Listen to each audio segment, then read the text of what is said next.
নমস্কার বন্ধুরা, পূজার হোম কিচেনে আপনাদের আরও একবার স্বাগত জানাই। আজ আমি আপনাদের জন্য নিয়ে এসেছি বেগুন বড়ি দিয়ে ট্যাংরা মাছের ঝোল। এর জন্য আমার লাগবে ট্যাংরা মাছ। ট্যাংরা মাছটা আমি ধুয়ে ভালো করে নুন হলুদ মাখিয়ে নিয়েছি। আর বেগুন আর বড়িটা আমার শাশুড়ি মায়ের হাতের বানানো।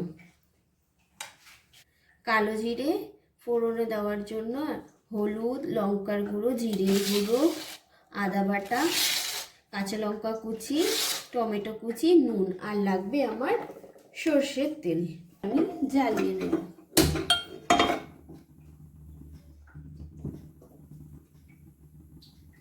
কড়াইটা আমার গরম হয়ে গেছে, এতে আমি সর্ষের তেল দিয়ে দিলাম। তেলটা আমার গরম হয়ে গেছে, এতে আমি মাছগুলো ছেড়ে দেব।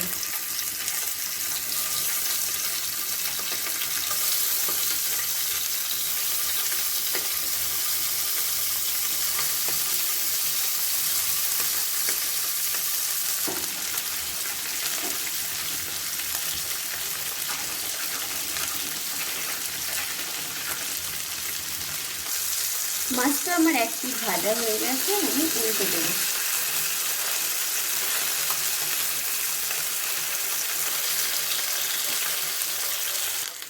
মাছটা আমার ভাজা হয়ে গেছে, এবার আমি এগুলোকে তুলে নেব। কড়াইতে আমি আরেকটু তেল দিয়ে নিলাম। এবার আমি বড়িগুলো ভেজে নেব।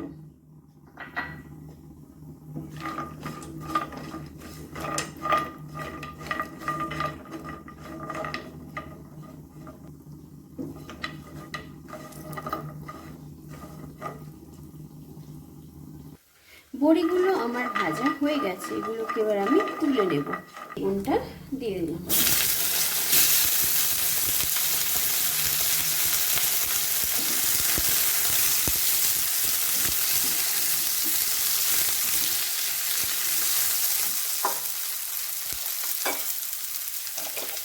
বেগুনের মধ্যে আমি নুন,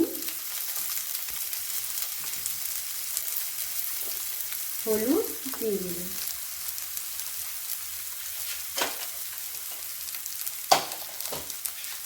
বেগুনটা ভেজে নেব।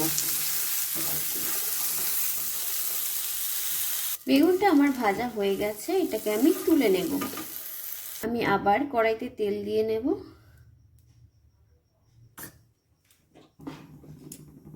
তেল গরম হয়ে গেছে, এতে কালো জিরে ফোড়ন দিয়ে নেব। এরপর আদা বাটা, জিরের গুঁড়ো দিয়ে ভালো করে মিশিয়ে দেব।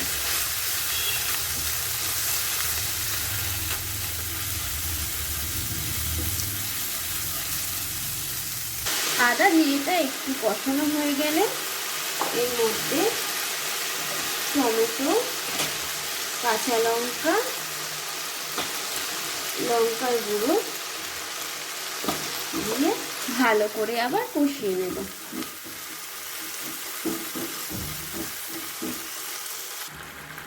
মশলাটা আমার কষে গেছে।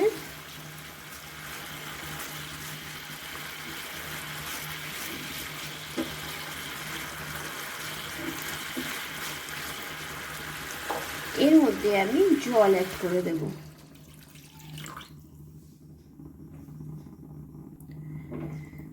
ঝোলটা আমাদের ফুটে উঠুক, আমি ঢাকা দিয়ে দিলাম। 5 মিনিট পর ফিরে আসছি। ঝোলটা আমাদের ফুটে গেছে।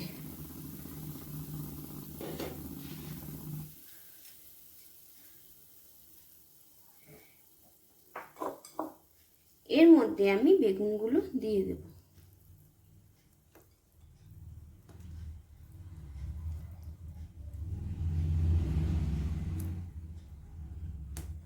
বড়িটাও দিয়ে দেব।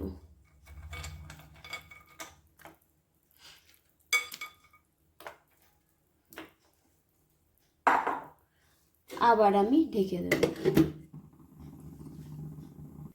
বেগুন বড়ি দিয়ে আমি খানিকক্ষণ ফুটিয়ে নিয়েছি। আমি ঢাকাটা খুলে দিলাম। এবার আমি এতে মাছগুলো দিয়ে দেব।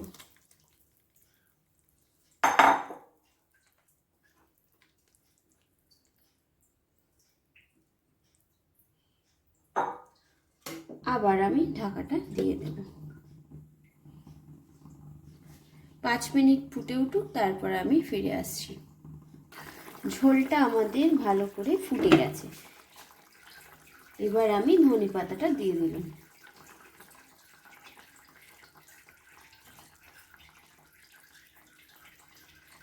ব্যাস তৈরি আমাদের বেগুন বড়ি দিয়ে ট্যাংরা মাছের ঝোল। ট্যাংরা মাছের বেগুন বড়ি দিয়ে ঝোল। আপনাদের যদি এই রেসিপিটি ভালো লেগে থাকে তাহলে প্লিজ একটি লাইক, কমেন্ট, শেয়ার করবেন। আপনারা যদি আমার চ্যানেলে নতুন হন তাহলে প্লিজ একটি সাবস্ক্রাইব করে আমার পাশে থাকবেন। নমস্কার।